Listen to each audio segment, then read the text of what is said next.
This great big story is made possible by Lexus. Experience amazing.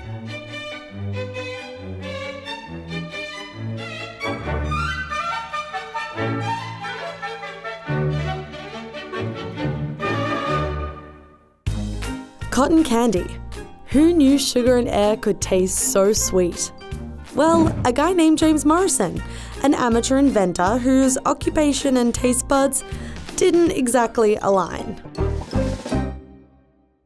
He was a dentist. And during his lifetime, James even became the president of the Tennessee Dental Association. Don't forget to floss. But he was also a confectionery enthusiast with a passion for culinary advancement. He paired with John C. Wharton, an old friend and fellow confectioner. Together, the two designed and co-patented what they called the electronic candy machine. The device rapidly spun and melted sugar through small holes until it was fluffy and nearly 70% air. They called the new treat Fairy Floss. They introduced their product at the 1904 World's Fair, selling it in small wooden boxes for 25 cents each. Thank you. That's about $6 today. Fairy Floss was a huge success. In 6 months, they sold over 68,000 boxes, grossing in today's money around $440,000. But despite the success of the sugar spun business, Morrison returned to his day job as a dentist. So next time the dentist tells you you're eating too many sugary treats, well, blame him. Awkward.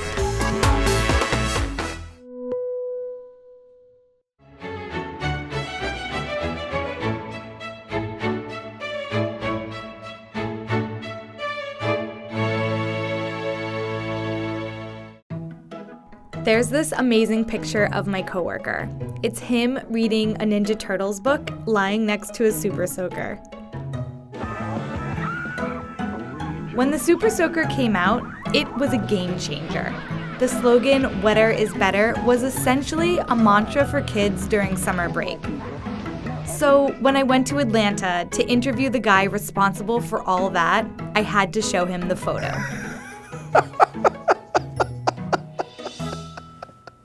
That's funny. Lonnie Johnson invented the Super Soaker back in 1982. But that is not his only invention. Well, I have over 100 patents. Everything from the Nerf gun to a thermoelectric energy converter. He also worked on NASA's Galileo mission to Jupiter and alongside the US military.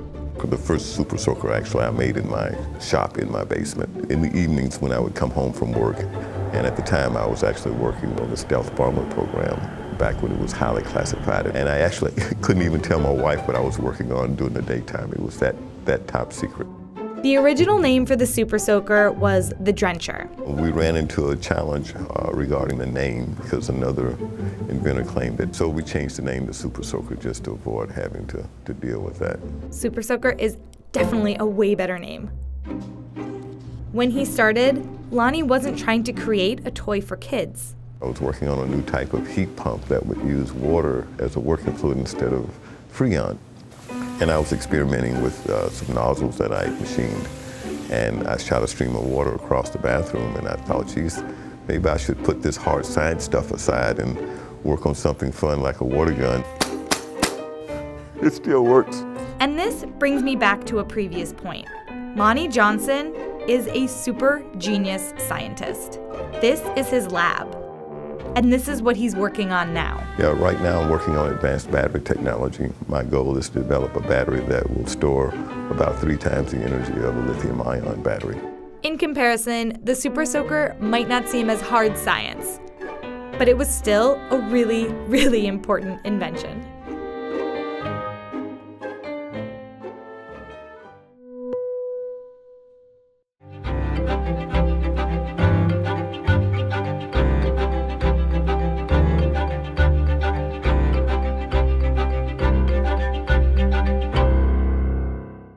They dance, they flail, they're a big, wacky, and awkward way to get your attention. But did you know these tall boys debuted at the 1996 Olympics as art?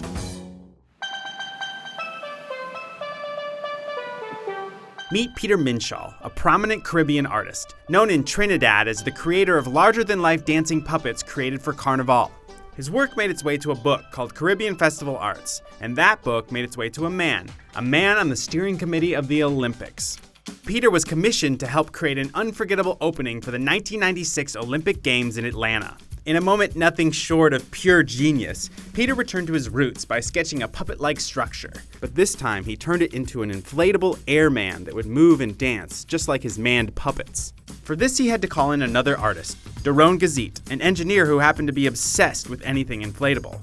Between both men, they were able to accomplish the seemingly impossible: 60-foot, inflatable, two-legged, dancing men. The tall boys were nothing short of a success. After they graced the Olympics, Gazit got a patent and licensed the design to various advertisers. Now, they're everywhere. Used car lots, crop fields, shopping centers, you name it. So the next time you see a big, ridiculous, inflated tall boy waving at you in the distance, just imagine you're in the Caribbean, dancing along to the drum beat.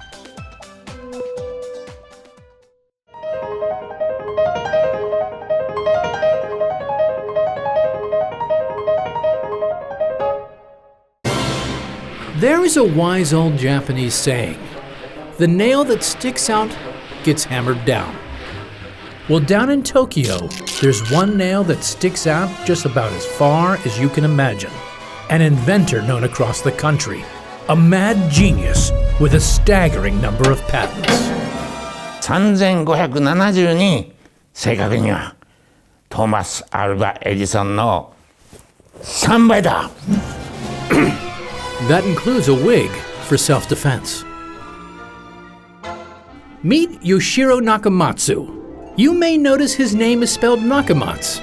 He dropped the letter U because he says an 8-letter name is easier to remember, but he still wants you to pronounce it Dr. Nakamatsu. You got it, Doc. Dr. Nakamatsu's quirky inventions brought him worldwide recognition. Inventions like the Pion boots, with springs that put an extra bounce in your step. There's Dr. Nakamatsu's Cerebrex. It looks like a lazy boy, but the doc says the darn thing enhances brain power. Then there's the gold golf putter that pings when you strike the ball. Huh, would you look at that? You know you've made it when the streets are named after you. But make no mistake, Dr. Nakamatsu's inventions aren't all noisy golf clubs and bouncy shoes. He claims to have invented the floppy disk. That's right, that floppy disk. Retractable landing gear, a widely used kerosene pump, and even the digital watch. To maintain his hyper-creativity, Dr. Nakamatsu keeps his mind and body in shape. That lightweight inventor Thomas Edison said, "Genius is 1% inspiration and 99% perspiration." Is that your secret, Dr. Nakamatsu? いや、秘密はエキスピレーションだな。いろんな発明をするにはね、いろんな工夫をしてます。どうするかっていうと、例えば環境です。正の部屋、スタティックルームまたはカームルームと、それと壁が全部金です。なぜならばテレビの電波とか電話の電波とかそういうのは一切入らない。銅の部屋です。動く部屋です。このダイナミックルームで発明のまとめにはいつもベートーベン第5の第3楽章を使って発明をまとめています。それでもダメな場合があるんですね。奥の手があります。これは世界中で誰もやってません。水の中に潜るという方法です。水の中に潜りますと酸素が脳に回らなくなります。水の中でもかける紙を発明しまして、それを持って水中に潜って、そうして発想を出してそれをメモに取るということをやってます。死ぬ前の 0.05 秒までぐーっと水に潜ってないと最終的な発想が出ないので、死ぬか発明するかどっちを取るかという究極な発明の方法です。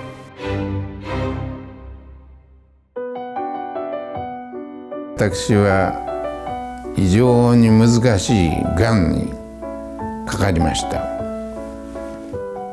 私は天に感謝しました。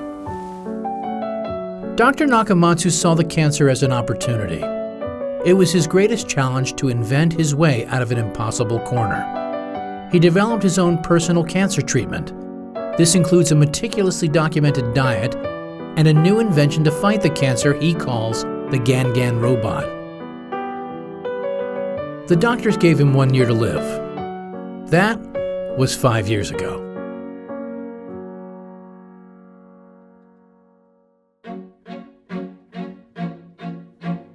私は91歳ですが、決して老人とは思っておりません。私は若くて、そうして幸せです。私が143になった時は、そろそろ死ぬのかなっていう心配になるかもしれませんけども、私は死ぬまで発明を続けるでしょう。なぜなら私は人々の幸せをもっともっと与えたいと思っているからです。